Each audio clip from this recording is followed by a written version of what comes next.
Imagine setting yourself apart from the competition because your organization is always secure, always available, and always ahead of the curve.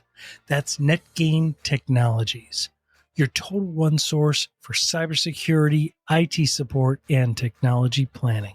Picture picking up the phone and having decades of technology and cybersecurity expertise on the other end, like a bat phone, but with a team of specialists ready to make your business faster, easier, and more profitable. Since 1984, NetGain Technologies has designed, built, and implemented customized technology solutions for businesses of all kinds. They offer a clear roadmap and security plan to keep threats at bay, all at a predictable, affordable monthly cost.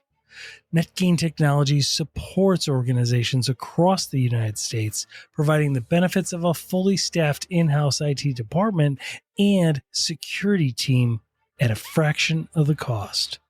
Get peace of mind. Get competitive. Get NetGain. Contact NetGain today at 844-777-6278 or reach out online at netgainit.com.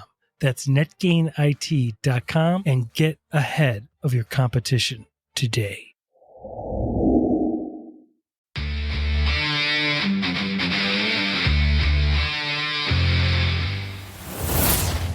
This is the story of the rise and fall of 23andMe. It's a cautionary cyber flashpoint about what happens when companies don't manage security right. I mean, this shows us how security puts customers at risk of being placed on ethnic hit lists.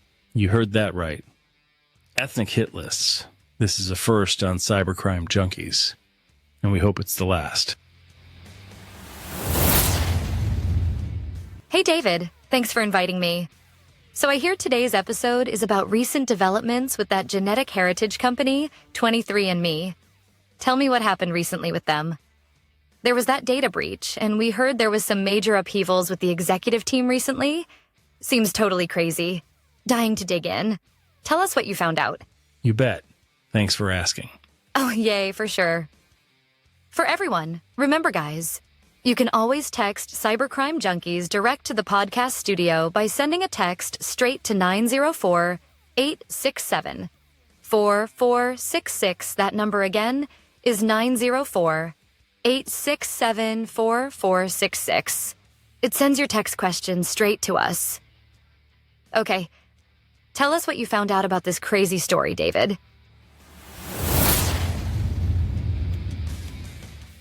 On September 13th, 2024, the once popular genetic testing company 23andMe agreed to a $30 million settlement stemming from a data breach that affected nearly 7 million users.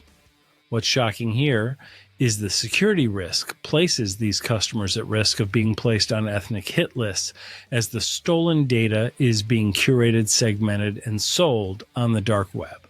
The next day, on September 14th, every single board member at 23andMe resigned. The day before all the company board members resigned, genetic testing company 23andMe agreed to pay $30 million to settle a class action lawsuit stemming from a 2023 data breach that exposed the personal information of 6.9 million customers. The settlement, filed in federal court and pending a judge's approval, resolves all claims and causes of actions related to the breach. But the company's entire board resigned, and it stands today as a shell of its former self. It went from a multi-billion-dollar valuation to one with trading shares less than $1. As pointed out by Michelle Aguinas, head of strategy at Menlo Labs in Silicon Valley, she recently shared how every single board member at 23andMe resigned. She did a good explanation of the company. Here, take a listen. happening here is unheard of. This comes just one day after 23andMe agreed to a $30 million settlement for a data breach that exposed around 7 million users' personal information and genotype data to cyber criminals. Given this recent news, I wanted to share 23andMe's story so we can all be a little more informed on their history and what's going on here. I don't have all the answers, but here's what I know. 23andMe was co-founded by Anne Wojcicki, the current CEO and now sole board director. This all started in 2003 when the Human Genome Project was completed, which successfully mapped 92% of the human genome. This revolutionized the field of genetics and made it possible for 23andMe to emerge. The company was founded in 2006 with the mission of helping people access, understand, and benefit from the human genome. From the very beginning, they collected people's data, which was controversial even back then. They got their initial seed funding from Genentech, and in 2007, they raised a $3.9 million Series A from Google Ventures. It's worth mentioning that Anne had married Google co-founder Sergey Brin earlier that same month. In 2008, they had a huge launch party in New York City and got a ton of press. They started hosting celebrity spit parties, and they got on the cover of New York Times and Wired. Time magazine named them the 2008 Invention of the Year. Their first ever kit cost $1,000, but they were only able to sell around 15 to 20 kits a day at that point. So they continued to lower the price point, and when they got to $99, demand exploded. This early traction allowed them to raise a total of $100 million in venture funding between the years of 2009 and 2012. In 2013, the FDA ordered 23andMe to go through FDA approval. They got approved in 2015, and this gave them a huge competitive advantage because now they were the only company that was legally allowed to sell these tests. By 2015, they had close to 1 million people in their database. That's when Anne realized that this library of data could be valuable for therapeutics. According to her, drugs that were developed using genetic information were 2 to 3 times more likely to be successful. So they decided to raise $115 million in Series E funding led by Fidelity and start their own therapeutics division, literally using 23andMe test results to develop drugs and medication. That's when Richard Scheller got involved as chief science officer and head of therapeutics. He's one of the board members that just quit. He helped put together their entire strategic plan, who they had to hire, how much it would cost to build the lab, how long it would take to develop drugs. They became a biotech company. In September 2017, they raised a $250 million Series F round led by Sequoia Capital. The partner on that deal, Rolef Botha, is another one of the board directors that just resigned. By 2018, their brand awareness hit an all-time high, and they had close to 8 million people in their database. But by 2019, their sales started to decline, and there was growing concerns about privacy. People wanted to know what was happening to their data. They also faced a business model problem, because 23andMe is a one-time purchase, not a repeat one, which doesn't make it very scalable. So in 2020, they laid off 14% of their workforce and launched 23andMe Plus, an annual subscription service. In June 2021, the company went public and hit its all-time high valuation of $6 billion. Using this IPO money, they acquired Lemonade Health to start providing telehealth services as well, since that had taken off after the pandemic. But this also increased their operating costs, and privacy concerns continued to grow. Their stock started plummeting. It dropped below $1 in 2023, and they risked being delisted from the NASDAQ. That brings us to this week. Their whole board just quit. They released a statement telling Anne, quote, "We have yet to receive from you a fully financed, fully diligenced, actionable proposal that's in the best interest of non-affiliated shareholders." And again, this comes following a major data breach. I've personally done a 23andMe test, and I know that many of you listening to this have too. So please consider helping me amplify this message by liking, commenting, or reposting this video. That's what these platforms are here for. I'm Michelle, and thanks so much for watching. As Michelle explained, by 2018, their brand awareness hit an all-time high, and they had close to 8 million people in their database. But by 2019, their sales started to decline. Their stock started plummeting. It dropped below $1 in 2023, and they risked being delisted from the NASDAQ. This week, their whole board just quit. They released a statement telling Anne, quote, "We have yet to receive from you a fully financed, fully diligent, actionable proposal that's in the best interest of non-affiliated shareholders." And again, this comes following the major data breach we are now discussing. The claims made by victim customers of 23andMe were made in allegations inside 40 lawsuits launched across the U.S. against 23andMe because of the company. The lawsuits involve 23andMe's disclosure last October that a threat actor accessed millions of users' account information. But as we will see, their disclose was not really voluntary. The company had not done what most experts agree are the best ways to limit cyber attack liability. They had not managed data well enough to detect that threat actors had been inside their systems for nearly 5 months.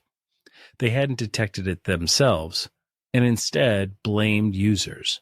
using customer login credentials that were the same on 23andMe as they were on previously compromised websites. The hackers accessed various forms of information, from health-related data to ancestry reports. Let's pull on that thread for just a bit before we move on. We have repeatedly shared true cybercrime stories on this podcast and YouTube, showing everyone why they cannot, especially in 2024 approaching 2025, reuse passwords. The dangers and risks are real and expose you personally to costly financial, privacy, and identity harm, as well as reputational damage. But now, listeners, you may be sitting there listening and saying to yourself, come on, man, it is too damn hard to memorize 100 different passwords. And we have answered you and your inner self hundreds of times on how simple it is to solve this problem of how to avoid reusing passwords. Look, are you still reusing passwords? Here's why you should stop. Let me walk you through it. With cyber threats evolving rapidly, data security is more crucial than ever. Reusing passwords can lead to significant risks. If one account is breached, all accounts with the same password are at risk. Once the app or website is breached, then your password is for sale on the dark web. And considering many people reuse their password hundreds of times, the risks of a threat actor hacker, finding your great password online is extremely high. They can then log into any other site and impersonate you online. They can take control over your entire digital life. This exposes you a simple hacker tactic of what's called credential stuffing. Credential stuffing is where attackers exploit reused passwords to access multiple accounts. What is also a problem is that reused passwords make it challenging to identify compromised accounts. For example, in the most recent Uber breach, as well as in the 2020 Twitter breach, attackers used reused passwords to access high-profile accounts, leading to significant privacy and security issues. If your password is reused, you risk compromising all things that are important to you: your privacy, your identity, your private health information, your financial data, and work-related information. To help you, we have many no-cost reference resources. You can download our take-home resources available on our website at cybercrimejunkies.com and find ways to use a password manager, create long and complex passwords, and update them. Right now, circling back, how the company handled the data breach was less than ideal. Specifically, the company actually blames you for the breach. Rather than taking accountability for their own alleged negligence in maintaining proper security measures of your data, 23andMe actually blamed users. They blame you. They blame you for reusing your passwords. They say your reuse of passwords exposed them to credential stuffing. The company claims that your actions of reusing your passwords makes them available for sale on dark web forums. While technically or factually correct, it's not the whole story. Not only was it a terrible approach to take when a data breach happens, because failing to take accountability destroys credibility and trust in a brand for most people, it was a disgraceful approach to take. We read about many in the industry saying this because they allegedly failed to have in place basic cyber-secure design. Security by design means the platform code is designed in a secured manner. This is critical when hosting a platform and profiting off the general public.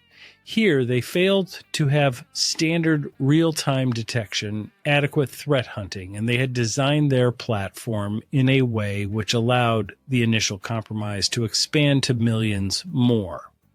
Here is what we mean. The threat actors initially breached only about 14,000 or 0.1% of the company's user profiles with the credential stuffing compromised credentials. Less than 0.1%. That is 0.1%.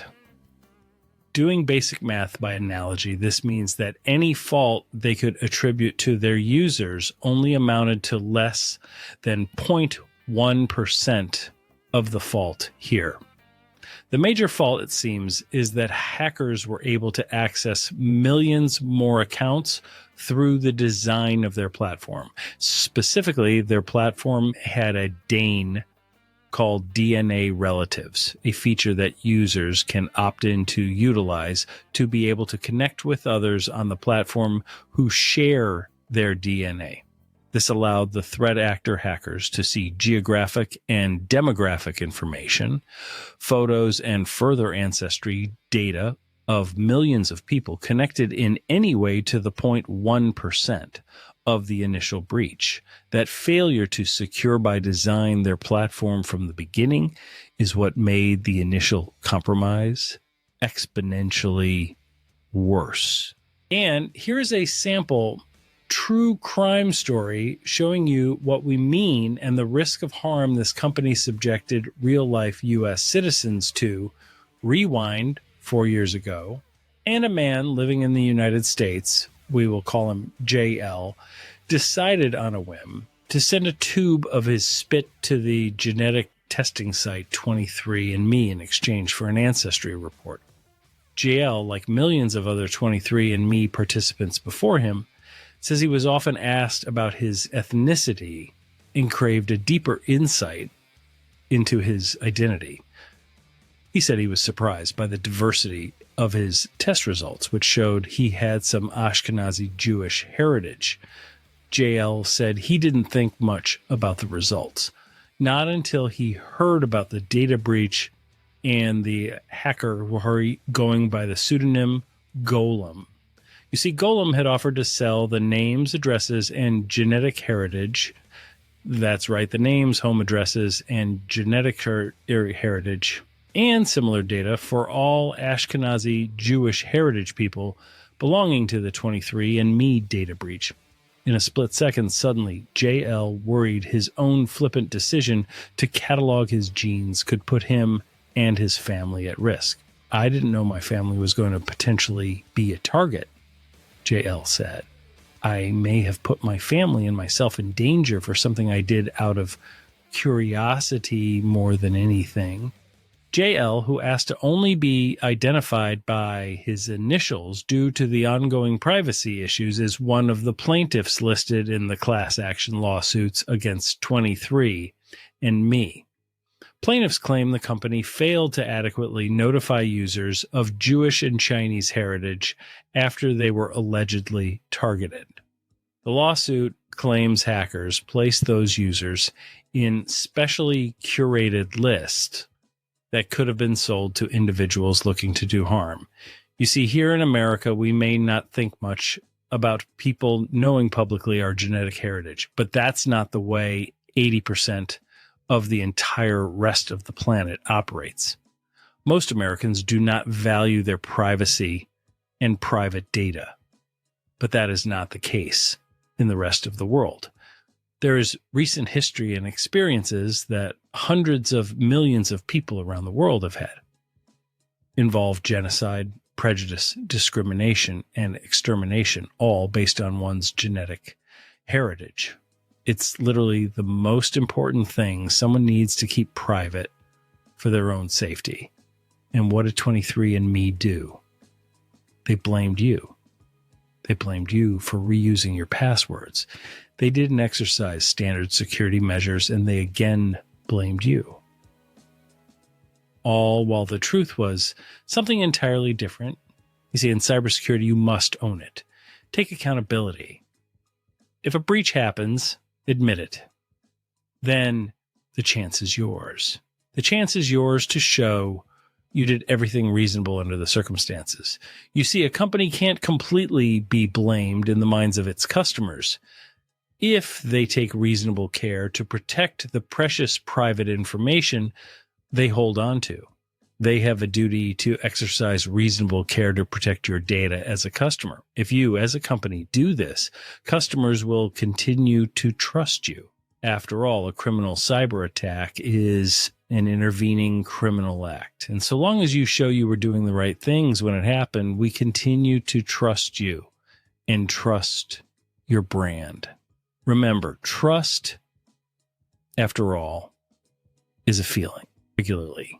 What's just as important is that by taking accountability, followed by demonstrating you exercised reasonable care, you can avoid what happened here to 23andMe.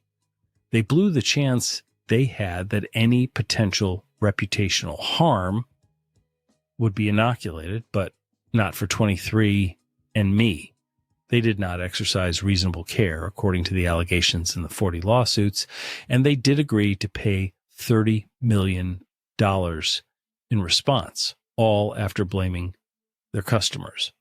But the truth always comes out, and the truth can hurt. 23andMe only publicly acknowledged the hackers' attacks after one user posted about the up for sale data on a 23andMe subreddit in early October.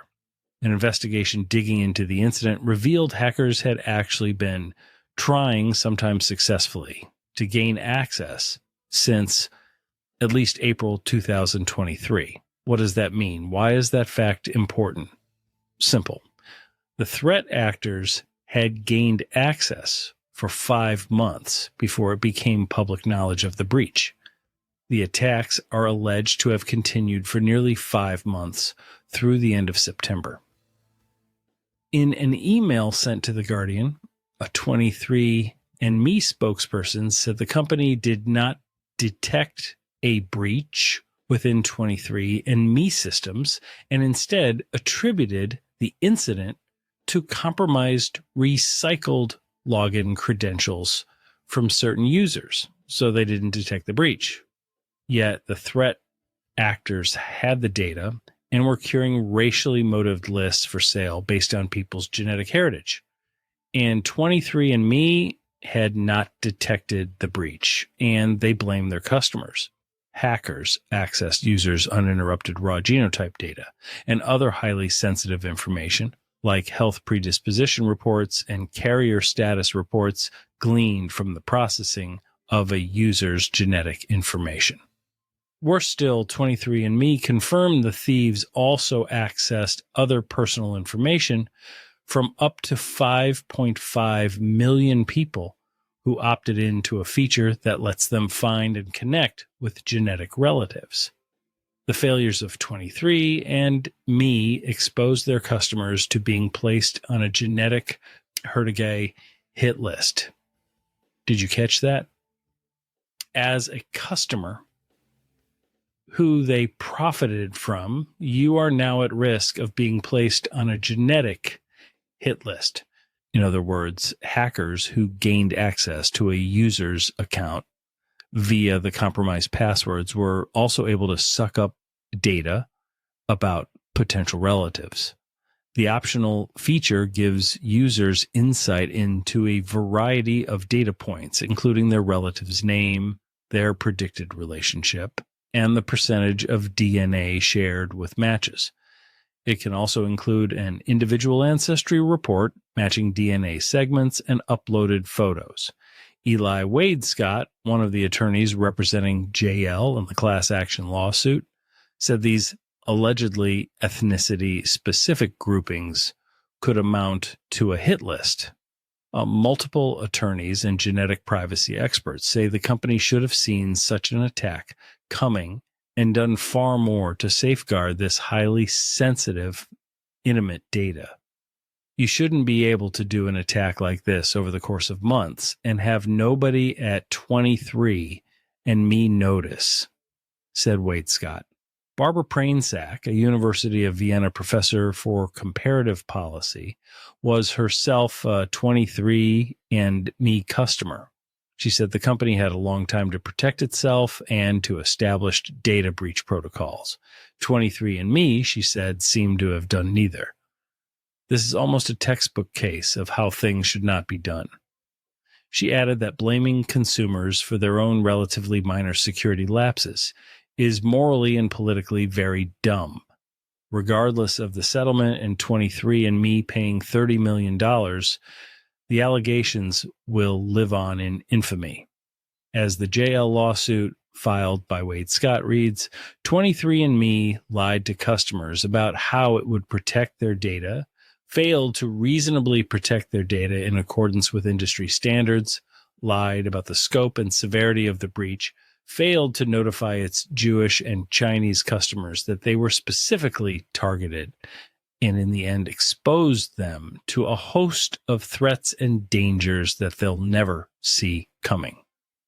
In the end, 23andMe is left without any board members and a stock less than $1, even after this lawsuit is settled. The victims here are their customers. Customers that the company profited off of for years and who trusted the company with their genetics are left with a risk that they will never see coming. Customers will continue to face threats caused by the acts of 23andMe that they will never see coming. That's the legacy of this brand. We, the customers, will never see it coming. That's a feeling that is hard to get past. We thank you for the 23andMe. Enough said. Holy crap, David. Great story you shared, but wow. That was a lot. I personally, I don't know. This makes me furious. I regret ever being their customer. I totally regret it. Yeah, I totally understand. Feel the same way. Enough said. Well, that wraps this up. Thank you for joining us. We hope you enjoyed our episode. The next one is coming right up. We appreciate you making this an award-winning podcast and downloading on Apple and Spotify and subscribing to our YouTube channel. This is Cybercrime Junkies, and we thank you for watching.